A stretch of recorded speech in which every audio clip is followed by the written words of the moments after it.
Johnny, thanks for coming back again. Yeah. We had a bit of a blower door test last week. Let's see whether we can get it down to one air change, or let's see if we can get a little bit better than that. Okay.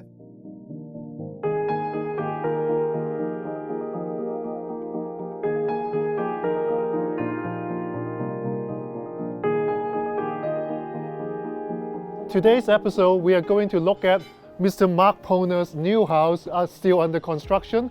Mark is an experienced building designer and an expert in high-performance building material. Right now we're doing some troubleshooting on this lovely home, finding where all the little things can leak that add up to quite a lot. On negative, we got 1.65 air changes. Yep. On positive, 1.82. Wow. So on average, the house is performing 1.74. So Mark, last week we were at about 1.8 ACH, or air changes an hour. That's 50 pascals. Yeah. And we're going to work to get that down a bit lower than that. We are.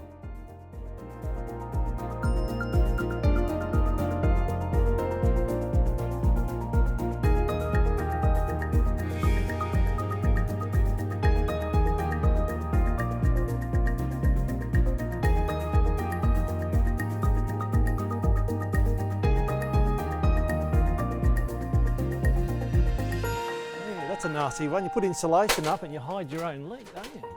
There's a little 1/4-inch gap all the way through here. It's sucking air in from the garage. So you just get rid of a leak, a big leak, and then the little leaks become more prominent. So Mark, we've spent the whole day looking for gaps today. Yes. And we've found some really interesting ones, some really obvious ones. Yeah. What was the biggest one that you thought we found on the day? Okay. So a mistake we made was to start installing insulation. Yep. Because we're standing on the landing. I've got insulation under this landing, and it concealed this 1/4-inch wide gap that was the width of the landing, 1.5 metres. Yep. And it was leaking air from the underfloor. So that was a classic. So don't put insulation in when you're trying to do an air tightness test, because you can't see potentially where the gap might be. So, and we've plugged up a few little gaps around the windows, the window clips that hold the windows in place. There's a couple of, there's probably 6 or 8 clips per window. Each window probably had a leaky clip.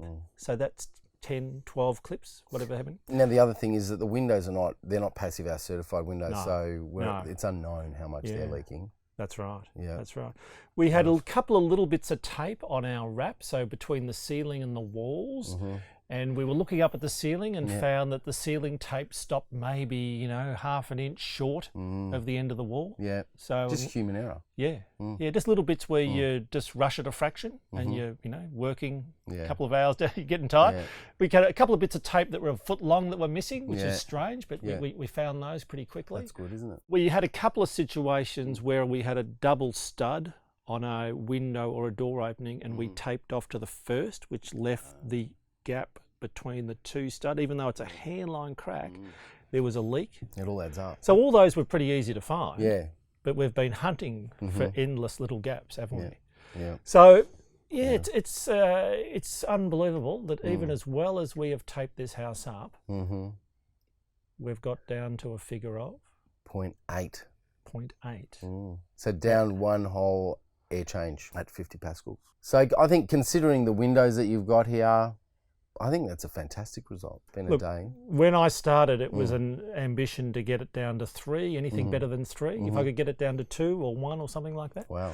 As you go on and you start wrapping and start going through the whole process and you get your head into it, you really do start attacking that, that magical 0.6, and we got extremely close. We did. So what's the size of the gap we currently have in the outer so envelope of this house? The manometer is calculating a size of hole of around about 180 square centimetres. So, John, you're telling me I've got a gap in the outer envelope of my building of 180 centimetres square.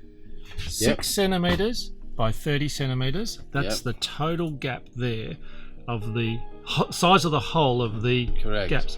And if you wanted to get to 0.6, you would have to knock this off. So all I've got to do is reduce it back to 150 centimetres, and all I've got to do is find where there's a hole or a combination of holes that is 6 meters by 6 centimeters by 5 centimeters, and knock off 30 centimeters squared, and I've hit most likely my 0.6 and my passive house target. Yeah. So I'm looking for a hole that big. That's right. Probably over 10 or 15 little gaps somewhere. Probably. 10 or 15 little gaps. Yep. I know. It's hard yards, isn't it? It is, yeah. So close. But you know, this is a home you're going to have for how many years? Yeah. No. Look, it's perfectly airtight enough without actually hitting the 0.6. That's true. So hitting 0.8, I think, is a miracle. Because I really started with this ambition of like 3. Yep. Getting to 3. I thought that's got to be a bit of a walk in the park if you focus on. Don't forget, the tighter you get your home, the more efficient your heat recovery ventilation system's going to be too. Yeah. Well, I think at 0.8 we're pretty tight. Yeah. But it'd be nice to find. It's very tight home. Nice to find that little bit of extra. It's low energy passive house airtight. Ah. Yeah.